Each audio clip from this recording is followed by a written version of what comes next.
द्रौपदी की कहानी।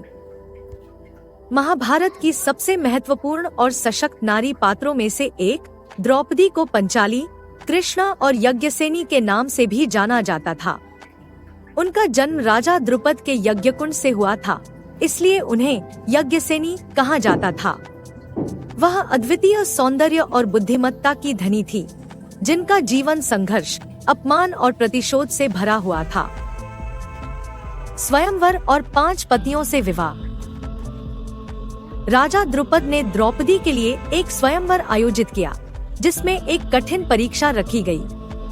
प्रत्याशी को घूमते हुए चक्र के ऊपर लगी मछली की आंख पर तीर मारना था, वह भी नीचे रखे जल में उसकी परछाई देखकर।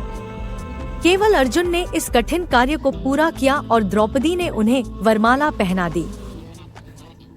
जब अर्जुन द्रौपदी को अपने घर लेकर गए और अपनी माता कुंती से कहा कि वे एक अमूल्य वस्तु लाए हैं, तो कुंती ने बिना देखे कह दिया, जो भी लाए हो उसे आपस में बांट लो। माता के वचन को धर्म मानकर 5 पांडवों ने द्रौपदी को अपनी पत्नी बना लिया। जुए में हार और चीरहरण। जब पांडवों ने राजसूय यज्ञ कर अपना राज्य विस्तार किया, तो कौरव उनसे ईर्ष्या करने लगे। शकुनी की चाल से दुर्योधन ने युधिष्ठिर को जुए में हरा दिया। युधिष्ठिर ने अपना सब कुछ हारने के बाद द्रौपदी को भी दांव पर लगा दिया। कौरवों ने उसे दरबार में घसीटकर लाने का आदेश दिया, जहां दुशासन ने उसका चीरहरण करने की कोशिश की। द्रौपदी ने कृष्ण से प्रार्थना की और भगवान कृष्ण ने उनकी लाज बचाई। उनकी साड़ी कभी समाप्त नहीं हुई। इस अपमान के बाद द्रौपदी ने प्रतिज्ञा ली कि जब तक दुशासन के रक्त से अपने बाल नहीं धोएंगी, तब तक उन्हें खुला रखेंगी। महाभारत युद्ध और द्रौपदी का प्रतिशोध।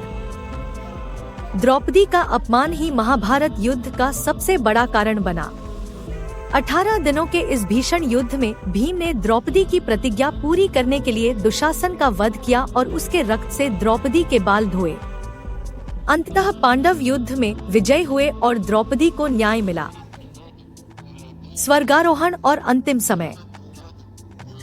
जब पांडवों ने हिमालय की यात्रा शुरू की, तो सबसे पहले द्रौपदी गिर पड़ी।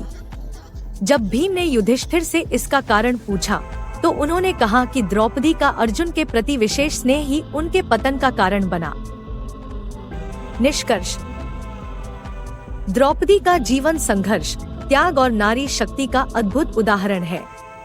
उन्होंने अन्याय का विरोध किया और अपने